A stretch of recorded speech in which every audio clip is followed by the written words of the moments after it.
I'm your host, Scott Mays.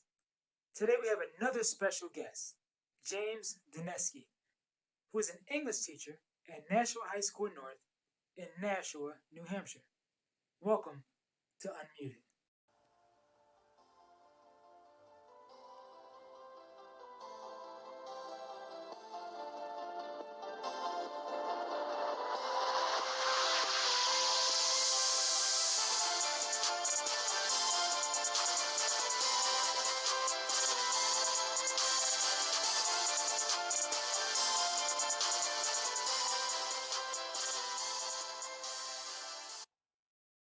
Hello, James. Glad to have you here today.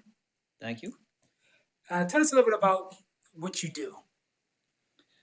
Well, I'm an English teacher here at Nashua North. I've been a teacher now since 1996 in a handful of school districts around the state.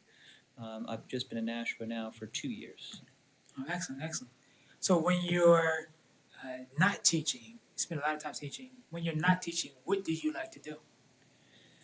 Well, my recreation is currently running. I've gotten into, as we've talked about, ultra marathons over the last couple of years. I Back when I was really an athlete, I was a cyclist and a Nordic skier. Oh, wow. I ski raced through UNH, and I was a sponsored mountain and road biker. So those were sort of my passions when I was young enough to actually be an athlete. Wow. Now I just sort of run because I guess I got into running when my kids were born because that was what I had time to do.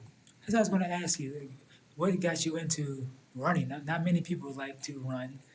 I know. Yeah, it's it's not even so much the running part for me as I grew up in the White Mountains, and it's always been a bit about being outside for me. Okay. So, skiing and biking, always outside. I've hiked all the 4,000 footers in New Hampshire. I used to love to rock climb.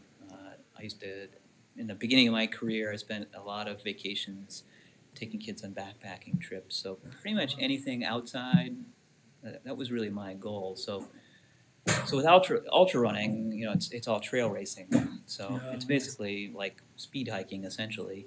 So we go and we'll run 4 or 5 hours up in the White Mountains. Where I live now, it's very rural. I have a trail that starts about 50 yards from my house. I can run like a 35-mile loop on Wow. without pretty much touching pavement. So it's about being outside and being in nature that has driven that passion, I think. So I think that's, getting outside for me is really key to my mental health, my sort of well-being of my soul, I think. So that's always been, I think, a huge part of my life. How do you include play in your life? Like, how do you make sure that you have time Right. to do these things, the ultra marathon, trail hiking, and so forth? Yeah, and that's an excellent question. And it's you kind of have to. I don't know. I feel like you have time for what you make time for. you Yes, know, yes, yes. and so we talked a little bit about this, but to me, that balance of mind, body, spirit is really important. Um, and when one of those pieces gets out of balance, then I Yeah. feel like the rest kind of falls apart. So I need to be intentional about making time to exercise every day and making time to be reflective and spiritual every day. And when I don't do that, then I feel like I get tired and I get depressed, and the wheels start to fall off. And so it's hard. I'm a dad of two teenagers of my own. And as you know, work is you can put in as many hours as humanly possible, and so I have to kind of make that time. And so I do. I give myself during the school day, school week. I carve out 90 minutes to exercise, and then my time on the weekends now is a little bit easier because my guys are teenagers. My son drives, so I have the time to go do a 5-hour run. Whereas when my kids were younger, it Yeah. was if Yeah, I I could get bet. an Yeah. hour, that was great. Yeah, I bet. Excellent. But you're absolutely right, and it's when you get busy, it's easy to let that go. And I've done this to myself a million times where I'll let it go, and my sleep gets terrible. I start to eat poorly. It all kind of snowballs, So I feel like if I can keep up with that hour, no matter what it is, it doesn't have to be running. I go to the gym. I might go rock climb indoors or something. As long as I'm doing something physical, I feel like I can maintain that balance. And speaking of balance, how does your relationships, not only with your kids, but with marriage and so forth, how does that tie into it? How do you work to balance all these things that you're doing? Yeah. Yeah, good question. Yeah, and I think I'm fortunate that my wife is also an avid runner, Yes. and so she understands too that balance that has to happen. And I think she needs it more than I do in terms of the mental part. But so she gets it, and so we both recognize in the other that we need to get outside and have a little bit of time, both for the physical part, but also that. I mean, really, running is. It's kind of a meditative time, really. It's time to reflect, and it's a time to it's sort of like one of my only quiet times of the day, because my life right now is 24/7 teenagers, pretty much. Yeah. So that part's really important, and I think for my own kids, at least for my son, I think as my wife and I have kind of modeled that healthy lifestyle and being outside, he has picked up on that as well, and he's become quite a runner himself, and he loves to hike and backpack, and so those things are important to him. My daughter, not quite so much, but so I know a lot of the people who are my sort of closest friends, are people who I run with and do stuff with outside. And frankly, I think a lot of my long-term relationships that I have with former students also were in outdoor pursuits. Having something that in common.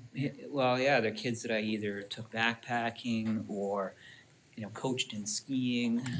Those are most of the kids who are like Facebook friends of mine now that they're adults. A few of them are students, but most of them were either kids I took backpacking or had in an outdoor. I used to teach an outdoor ed class, or who I coached in skiing. So I think relationship-wise, having those experiences together, I think is powerful, and when you get to know each other in ways that you just don't get to do in the classroom. So I miss that part. I stopped coaching 2 years ago, but I'd coached since 1991. Was that just to help with balancing everything? Not really. I love skiing. I grew up skiing, and it was a passion of mine. It was certainly the sport that I was probably the best at. And once I started teaching, I had an opportunity to pass that on to my students, and so I did. And I was very into that, and I actually coached at all kinds of different levels over the years. All the way up to junior national team. Oh, wow. But how was that? Having those different levels of coaching, along with your passion for teaching and so forth. It was kind of fun. It was I sort of I kind of worked my way down, I guess. I started sort of coaching at a pretty high level, and then I started teaching, and then I took up coaching a public school ski team for the first time, and at first I was like, oh my gosh, what have I gotten myself into? Because they were so bad. So I wasn't used to working with kids who had never skied before at all. So mostly what I had done prior to that was working with experienced kids, trying to get them to that kind of elite level. And now I was teaching kids how to ski, period. Which at first I was like, oh my gosh, what am I going to do? But I loved. And so I found that part really rewarding and really fun. And I coached at Bow High School for a number of years, and we won a ton of state championships. Oh, wow. But we did it with mostly we had freshmen who would come in and would have never have cross country skied Very before, little, and yeah. we would teach them how to ski, and then by senior year they'd be flying. So Oh, excellent, excellent. so that was kind of fun, and I don't know. I feel like my biggest contribution there is, I hope anyway, was not really winning state championships, but turning kids into lifelong athletes. Yes. And so that part has been pretty gratifying to watch. Now that I've got former students who are 30 years old and older, who are still out there, backpacking and rock climbing, doing all those things that we did when they were just young teens. So that part's kind of fun. I always ask how people get involved in certain things. I know life can kind of push you in a direction, or some people may pursue that in particular. Hey, I want to be a coach. I want to coach ski. I want to be involved in this way. Sometimes things just happen. Have you seen one or the other occur to you where you're enjoying something and you just happen to find ways, things just happen to you to coach and talk to the youth? Or are these some things that you pursue, especially teaching, when it comes in teaching and coaching, when it comes to those two? Did you pursue them, or did they kind of, come to you a little bit?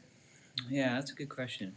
I think with coaching in particular, I think there was a part of me that kind of felt like I owed it to kids, and there was a part of me that did it because I really loved the pursuits themselves. But for me, like my parents got divorced when I was 10, and so my dad was pretty much absent from my life from basically middle school through high school. And for me, I think I got a lot of father figures out of coaches. In particular, I had a couple of, well, I guess one ski coach in particular who really kind of took me under his wing and went above and beyond what he needed to do in terms of coaching, and really kind of nurtured both me as an athlete, but me as a young man. I don't know, I guess that made a huge impact on me. And so when I found myself in a position at a school where I could suddenly do that too, A, I wanted to, but B, I felt like, gosh, that was so important for me to have those sort of male figures in my life. I didn't. If you asked me in college what I was going to do in terms of career, I wouldn't have said public school English teacher. Yeah. That wasn't my dream. I wanted to be a college professor. I got into a doctoral program, but I didn't get any money, so I couldn't really afford it, and so I put it off. And I was coaching skiing. I ran the race program for Waterville Valley for a number of years after college, and I was bike racing, and so I was kind of doing those things and kind of just not really moving forward with a career. And then I just sort of blundered in. They asked me to teach some classes at the Waterville Academy, and so I taught a few semesters there, and I really liked it. And I was like, you know what, I kind of did That's this. what happens too. Yeah, and so I went back and I got certified to teach, and that sort of started my career. But I guess I sort of blundered into teaching, sort of. I mean, my dad's a teacher. Passion for it, say. Yeah. I guess I knew I was going to teach, but I guess I'd never really thought about teaching public school.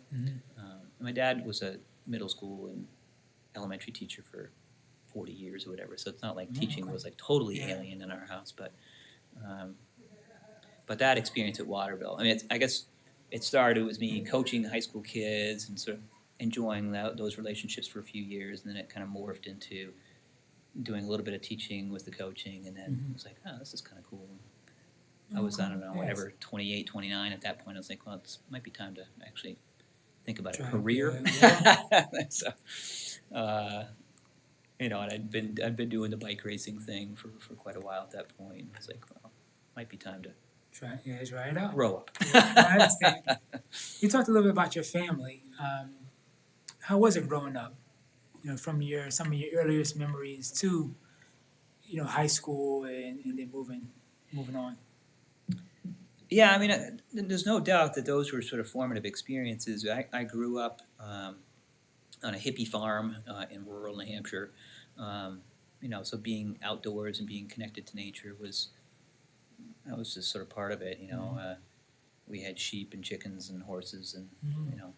my parents used to let the baby sheep like run through the house. So we were. This was the 1960s. So this is. So those were sort of important experiences for sure.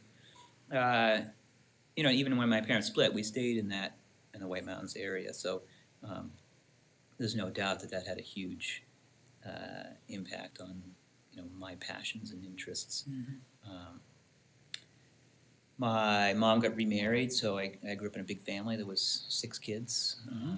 So uh, I was actually telling my students today, in some ways the divorce of my parents was sort of bittersweet.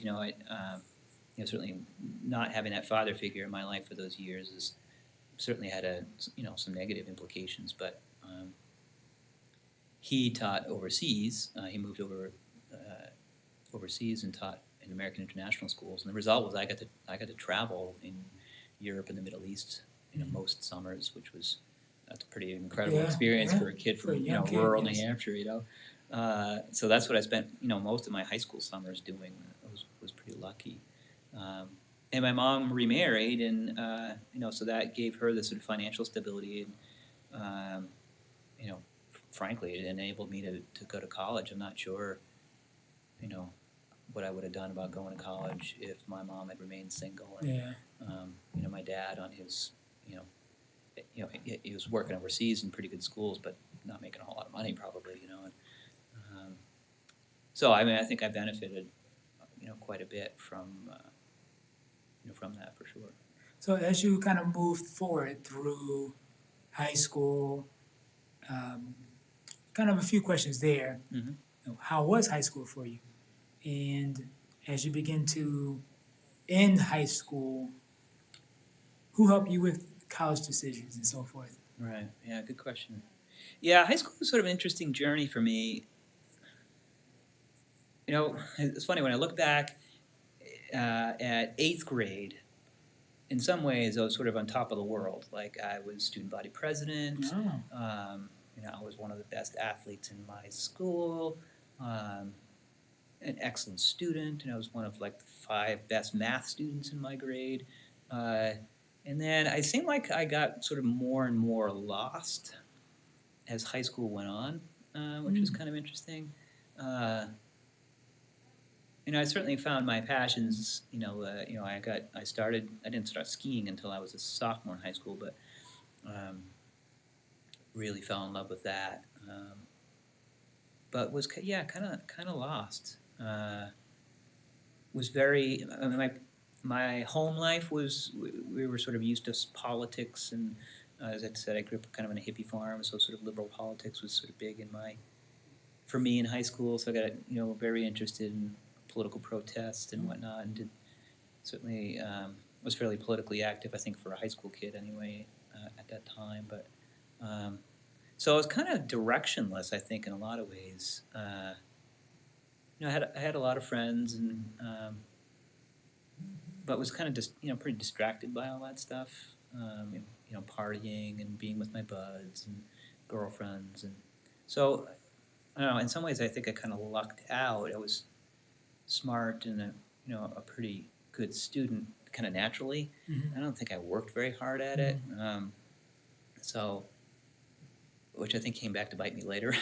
But, Yeah, that's because I could get A's and B's by kind of winging it.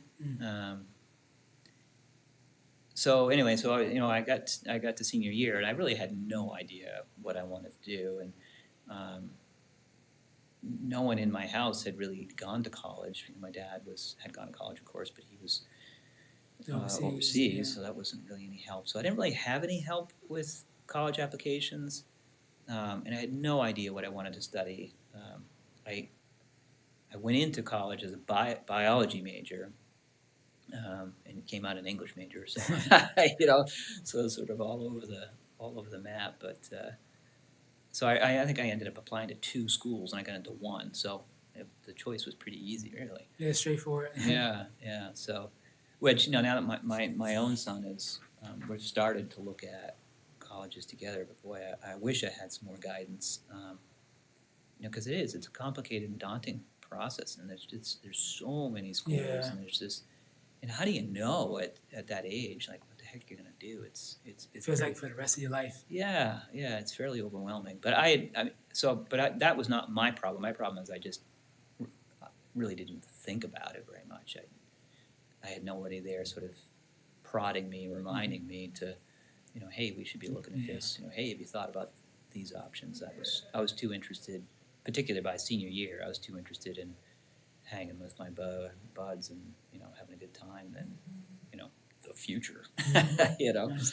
So and so sure enough, I went to UNH, and academically, I got smoked my freshman year. Wow. I mean, I did terribly. Failed out my first semester. Was on academic probation for second semester.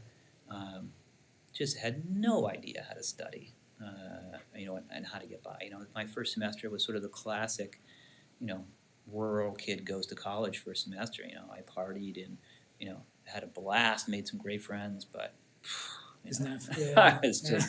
I was in no way prepared for school, and I was so immature. And, I look back on it, and we were talking about with Casey the day. I was like, gosh, I wish I had taken a gap year, because I was just absolutely not prepared. So I got really lucky time-wise. When I went to UNH, I walked onto the ski team.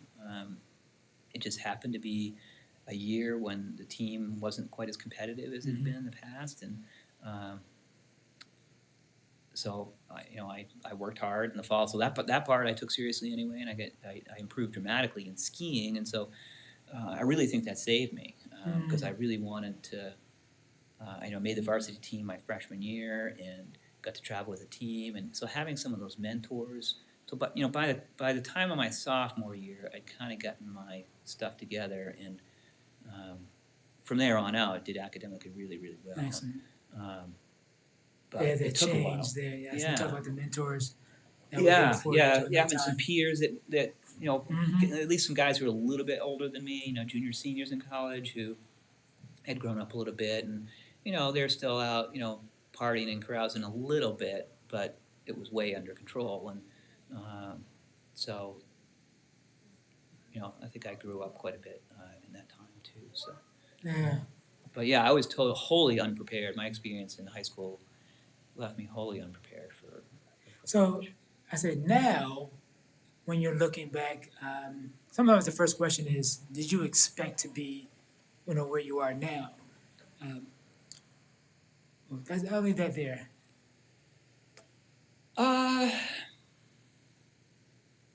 Like when I was in high school.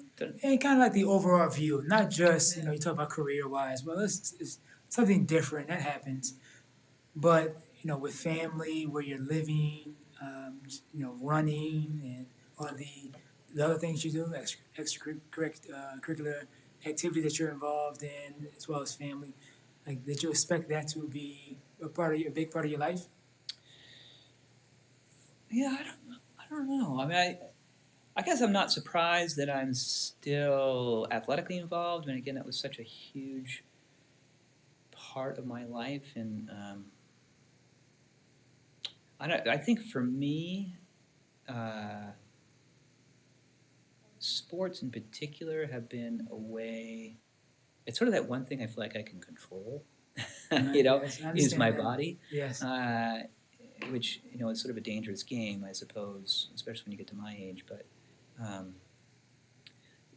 when the chips are down and things aren't going well in other arenas, I've always felt like I could train hard and go out and race and feel good about myself in that way. And so, so I think in terms of my overall mental health, that's always been sort of an important sort of identifier for me. So I'm not surprised that I'm still pretty passionate about competing and pushing myself and trying new things, like we talked about, doing I just signed up for my first 100 Yeah, mile. 100 miler. Oh my goodness, 100 miles. Ooh. Yeah.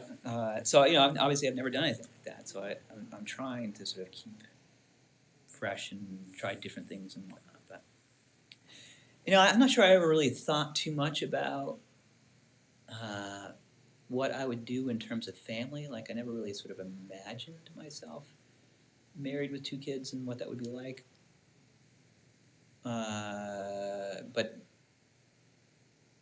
But I guess if you had asked me, I probably would have been like, yeah, well, probably I'll get married someday. Yeah, okay. But certainly my own experiences as a child certainly have influenced me as a father and a husband. Definitely. That influence of my parents' divorce certainly looms out there as a I don't want to repeat that mistake Yeah. with my own kids. So sometimes those experiences strengthen our yeah, resolve. a Or resolve. strengthen It's exactly the word I would use. Yeah, exactly. Yeah.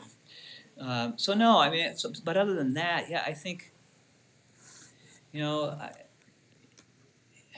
it's hard to, you sort of plan things out and sort of think you want to do X, and life has a way of just sort of Yeah. laughing at you in that regard. So, Yeah. and sometimes painfully and sometimes not. But yeah, I've never had very good luck with sort of laying out my life and sort of this is where I'm going to go and going in that direction. So I'll say, and growing up that way and kind of being that person, what type of advice do you give your kids? Yeah, that's a good question. I guess when I look back, I think it's so important to pursue your passions, and I think the time I feel like I've sometimes sort of hamstrung myself by being too practical and pragmatic, and sort of thinking through, or just thinking too much sometimes. I know that's probably crappy advice, but I feel like I sometimes when you overanalyze stuff, you just get so hamstrung by it. I know this is a dumb example, but I probably could have gone pro as a cyclist, but I never made the leap because I was always so sort of worried about, okay, well, where am I going to live, and how am I going to sort of pay the bills, and so am I going to get enough sponsorship money, whatever. So all those sort of doubts prevented me from ever trying it, and I had, my college roommate went pro. I got a couple friends who did it, and they didn't make millions, but what a cool experience. And so it seems like I've had a lot of those moments over the years where rather than just saying, hell with it, let's try it. I have sort of overanalyzed things to the point of indecision and inertia, where I just end up not doing anything. And so I hope that my own kids will pursue their passions. I think with my own students, I really try to push a work ethic and organization. Just because I think in part, when I left for college, I was so unprepared that way. Again, because I was smart, I could just sort of wing it. And move through it. So I try to make it, especially my honors classes in particular, I guess, because I know those kids are going to college, that it's pretty hard to wing it and survive my class. And I do that kind of deliberately because I want them to be more thoughtful about how they sort of go about it. More proactive. Yeah, and coming up with some actual strategies that they can put in place to manage work and whatnot. So what do you see about yourself with the career? What goals do you have for yourself, your own career? And as a teacher, outside of teaching and so forth, what kind of goals do you set for yourself? Yeah, good question. I'm laboring with that a little bit right now. Just 2 years ago, I got my principal certification, sort of thinking that's what I wanted to do, that I wanted to get into administration, and but really what I wanted, my primary passion is curriculum development and professional development. Um, and sort of funny as my principal certification process went through, I became sort of more and more disillusioned with it. That I wasn't really going to get to do those things as a principal or assistant principal. That job, unfortunately, has become more and more about other kinds of I things, understand. you know. Can be And so political. by the time I was Yeah. done, I was sort of like, "Gosh, is this really what I want to do?" Um, so I don't know. I have the degree, and I look. So maybe being a principal, assistant principal in the right school Mhm. would be attractive, but um, so that's sort of floating out there. I don't really know. I really want to teach overseas myself, Oh, um, okay. and so and I think I'm going to do that. I need to decide when that's going to be, and so initially I thought, as soon as my daughter graduated from high school in a couple of years, um, that would be the time for me to go. Um, So but where are you thinking about going? You know, I don't, I almost don't care. saying I just want to do it. Just Yeah, want to get it done. I just want to.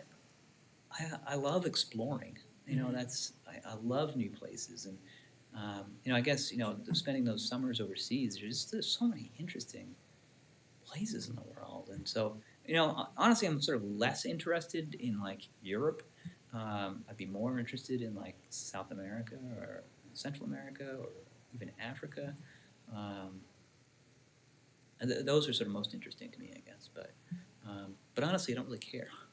I really just it's a chance. I feel like I'm at the point in my career where what else can I do, and I think that would be a great But, yeah. personal opportunity Mhm. for me to be able to live and experience some cultures, and still Yeah. teach. Um, so as that sort of lingers out there too, it's the challenge will be the timing and how that's going to work. Mm. But as we talked about before, it's so hard to know. I mean, year to year, You never know. things change, Yes. and you just, I never would have guessed I'd be here, but yet here I am, Yeah. So, um, I taught at Bow High School, and I absolutely loved being at Bow High School, and I was like, oh my gosh, this is it. This is the last place I'm ever going to teach, and boom, like lightning, they decide that the student body is too small and cut 3 English teachers. Well, Yeah. I was the third to Last last one. English teacher Okay. hired. So they cut my position. So I was like, what? And I just came out of left field, and so those sorts of things, both positive and negative, happen. So I don't know. Like I said, I have those sort of things, ideas sort of floating in my head, but 5 years from now, God knows. Let's see. For me, it's kind of exciting because Yeah. 5 years from now, my kids are out of the house. Yeah, they're going and moving on, and they're Yeah, so experiencing their own life and so forth. yeah, well, at least theoretically, yeah. So you know, suddenly that question of where will we be in 5 years? I mean, for me, it could literally be any place on the planet. I like that. Okay, excellent. So, What about personally? I know you have a few goals that you're accomplishing. Some very soon, like in July. What other type of goals do you have for yourself personally? well, we've talked a little bit about sort of that spiritual life piece. I mean, I think Catholic. And my mother is a very spiritual person, and she was great. You know, while she's still a very devout Catholic, she didn't really sort of push that part too much. She's like, I don't really care what what your spiritual life is about, but I just want you to think about it and be reflective. So she made me go to church, and she made me do confirmation, not because she wanted me to be a Catholic, but because she wanted me to make sure that that was a part of my life, which as a teenager I hated.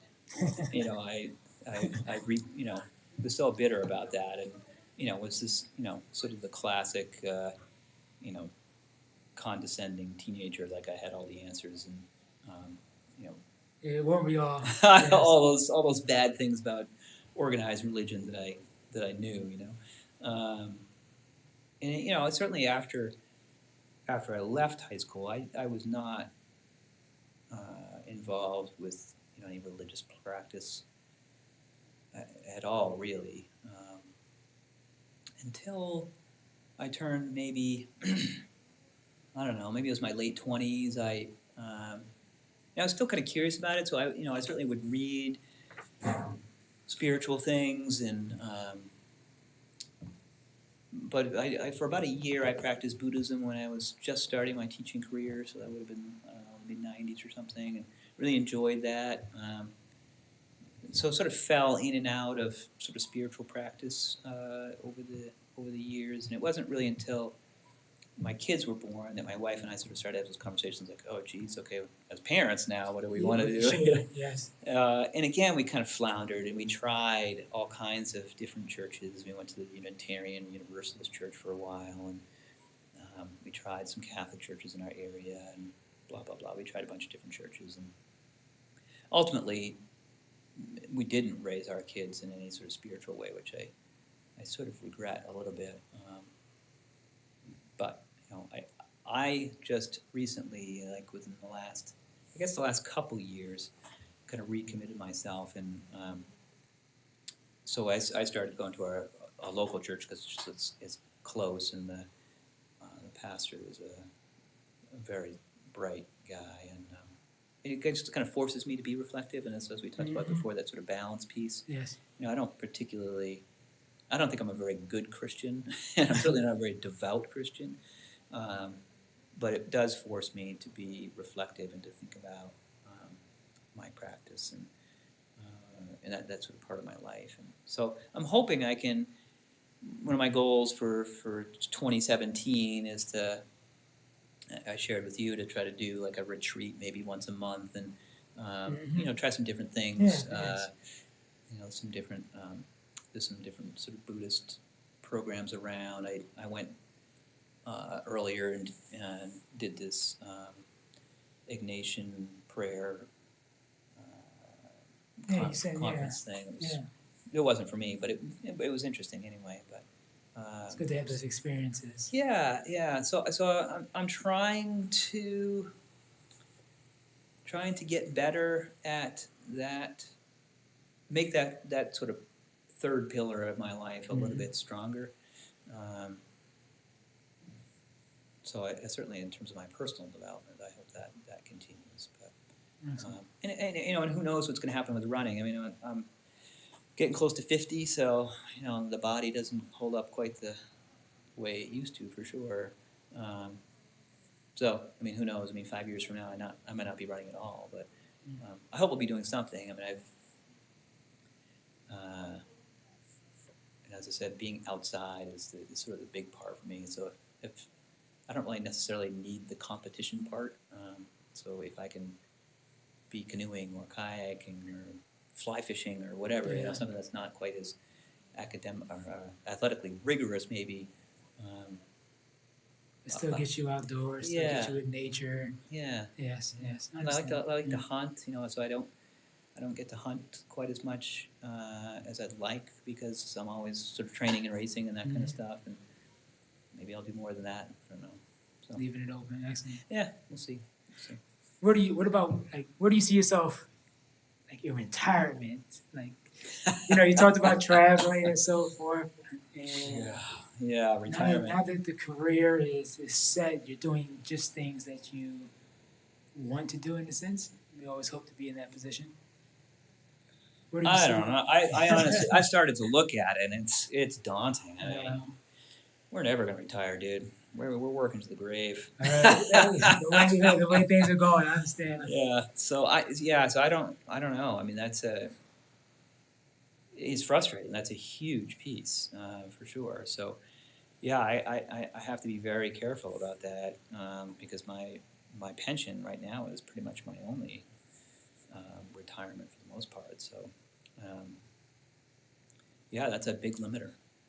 So, I got to get some more years into New Hampshire retirement for sure, and then, even I guess that's sort of the upside for me of being able to teach overseas is that, you know, it's gonna hopefully it would enable me to travel and have some really cool experiences, but also still have an income, and be able to, essentially most places where you teach overseas, they provide housing Yeah, and they all that. set you up. Yes, yes. So hopefully I would be able to sell my home here, and then whatever money I make overseas, I would just be, bankrolling in retirement.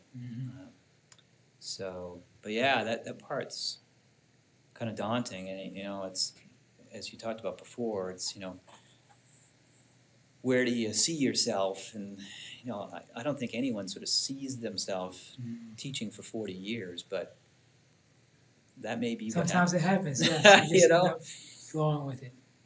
Yeah, and it's hard to imagine. Well, I've actually looked at, what could I do outside of teaching. Um, and it's a daunting sort of thing to think about, starting some new career that's going to pay initially like what I'm making now. I don't have to take a huge, 50% pay cut or whatever to try. Just to build it back up. Yeah, and I just financially not in a position to be able to do that. So I taught for 5 years, and then I kind of hit that point in my career. I was like, okay, is this what I'm going to do for the rest of my life, or should I try something else? And I did try something else. I worked in a nonprofit. I was the director of education for the New Hampshire Humanities Council for a couple of years, which I liked. It had all the sort of creativity of teaching, and I got to work with teachers in professional development. But I missed the kids. I missed the variety of teaching. At that time, coaching and being outdoors and all that stuff was huge to me, and so I didn't really get to do that, with the Humanities Council. So I returned to teaching. So I have done stuff outside of teaching, but yeah, it's hard to imagine at this point in my career changing to anything else. Just keep pushing forward.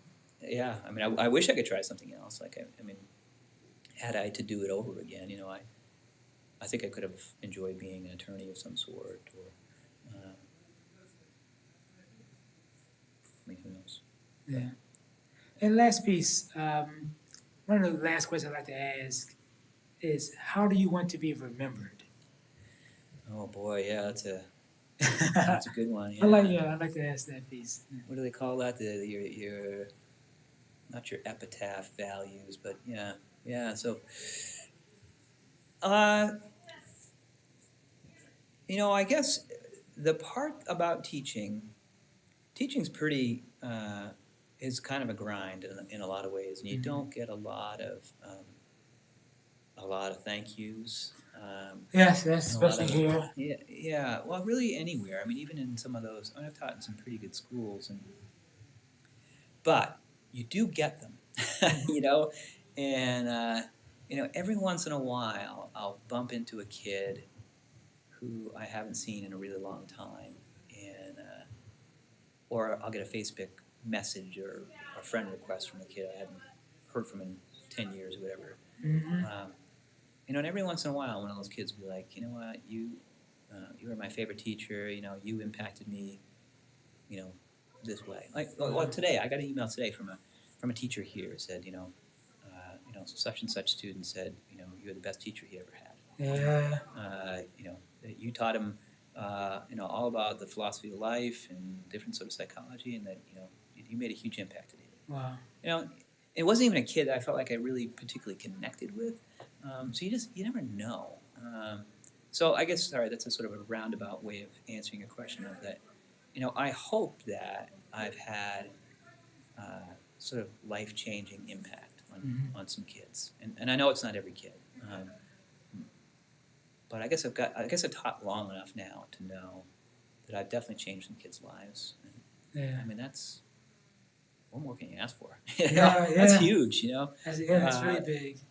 I could work in an office job and make a whole lot more money, and Not have but the same impact. yeah, but Not at the end touch of the people the day, well, same way. who cares, right? I mean, great, James Doneski pushed paper for 30 years, hooray, but so I think, to if when I die, if kids can sort of, see my obituary and say, oh, Mr. D, he, you know, I always remember this about him, or I always remember, he really helped me with this.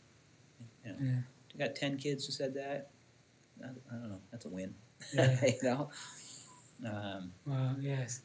So I don't know. I mean, I think for me, lots of people who know me sort of personally. I think I'm a pretty energetic person, and I try to push myself really hard, and I love sort of those big, kind of crazy ultra endurance challenges. So I certainly that's a point of pride for me that I'm able to go out and sort of do things that people say, what are you, crazy? No one does that. So that's kind of fun too, and I hope certainly You're that person that they yeah, and I hope and I share that with my students, the sort of crazy stuff that I do, and I hope I inspire some of them to do those kinds of things too. Tackle things, yes. And I know some of the certainly some of my former athletes and kids I've taken on backpacking trips have taken up those things and far eclipsed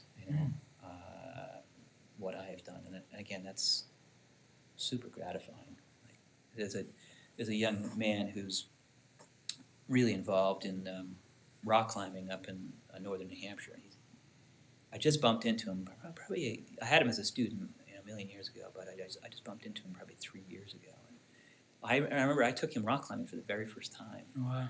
And he hated it.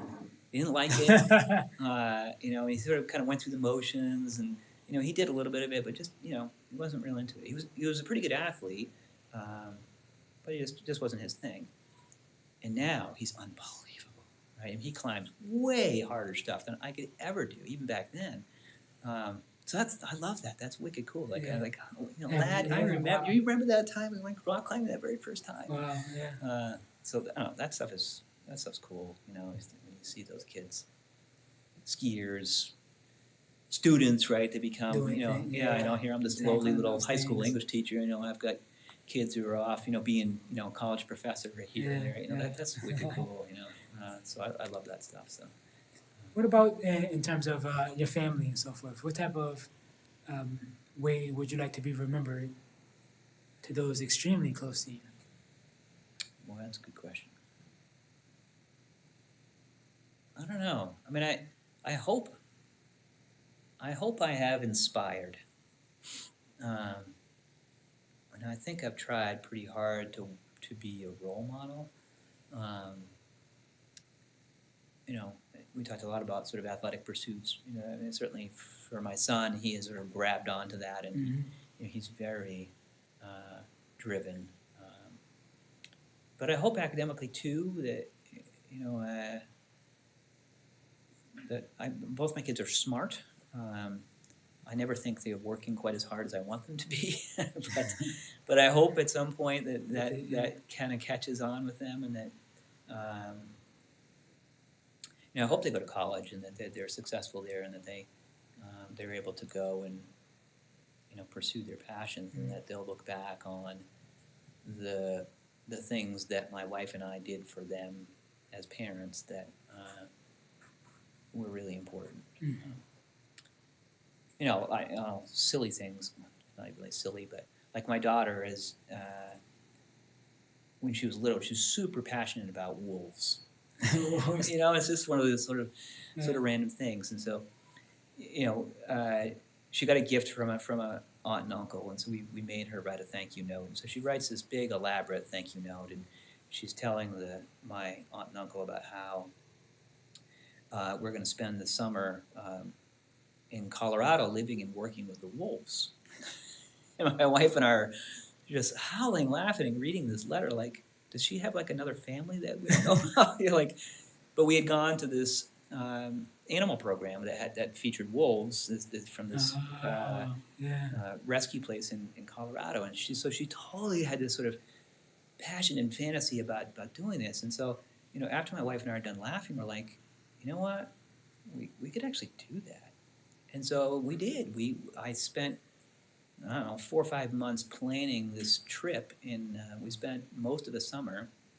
We drove the kids across country. We camped out every night, and we spent 5 days in Yellowstone National Park, and we heard the wolves every single night. It was unbelievable. So I hope. We've tried hard, I think, to listen to the kids' passions and find them experiences that they could sort of pursue those passions. We're not rich people, so it's not like we can send them away here or there. But I think because we're both teachers, we have the gift of time. Yes. And we've tried hard to give them that time. So we'll see. My son he's really prospered. My daughter, not quite so much. But I think kids sort of prosper different ways, and so who knows? So I hope when they're older, they'll look back on the things that we tried to do for them, and that some of those things would have made a difference. But you never know, right? Yeah. Wow. So. Wow. Well, thank you. Thank you. Thank you, James. It's been a pleasure talking to you today. This concludes another episode of Unmuted. I'm your host, Scott Mays. Thank you for joining us. Well, Scott, that was another great interview. Thank you very much. Yeah, I really enjoyed it. I found it to be very inspirational, but also encouraging for people who, may be interested in maybe later in their 20s thinking about where they are, maybe career-wise, and just kind of encouragement that, you never know where you might end up and things like that. Yes, definitely. I know him as a partner of mine, co-worker, and he is very inspirational. He's going through a lot of challenges, a lot of achievements, and we talk often. So I definitely want to have him as especially my second interviewee. Excellent. So, were some of the things that you interviewed him about, did you already know about a great deal of that information, or was that news to you? I know a little bit. A few things we talked about. We kind of continued that conversation, I would say. So sometimes in the interview, you hear him say, "Oh yeah, we spoke about this a little briefly before," and he kind of just extended that conversation, going a little bit deeper. I didn't know too much about his upbringing, but I knew some of his accomplishments and things that he wanted to do. We talk about spiritual things a few times, but we can't get too deep. We don't have too much time, so this was a great opportunity to really talk to him again and create some depth there. Okay. Do you think that this conversation that you had with him during that interview, do you think from that there are any additional questions that you might want to ask him or things that you might want to know more about James? Yes, definitely. After the interview, we continued to talk. It kind of brought us together in that form of just having a good conversation. We went all over the place after the interview. I know there's kind of a structure to an interview, but afterwards we just continued to talk a little bit. I know we had work to do, so we had to move on, but it does bring you together and creates that connection. Sometimes it's a little bit deeper, but we do talk often, and now we have a few more things to talk about, especially when it comes to ski, and because I work in athletics as well. There's a few things I didn't know that came up that we will continue to talk about. So definitely. Well, how dare you continue the conversation further in? I'm shocked and appalled, but would have loved to have been a fly on the wall in that situation. So thank you so much. We're super excited to see what's next for our upcoming episodes. I know we have a few people lined up. Don't want to give them all away, but can't wait to be back here discussing more of this. Oh yes, definitely. This ends my streak of James. Excellent, excellent. We shall move forward. Thank you. All right, thank you.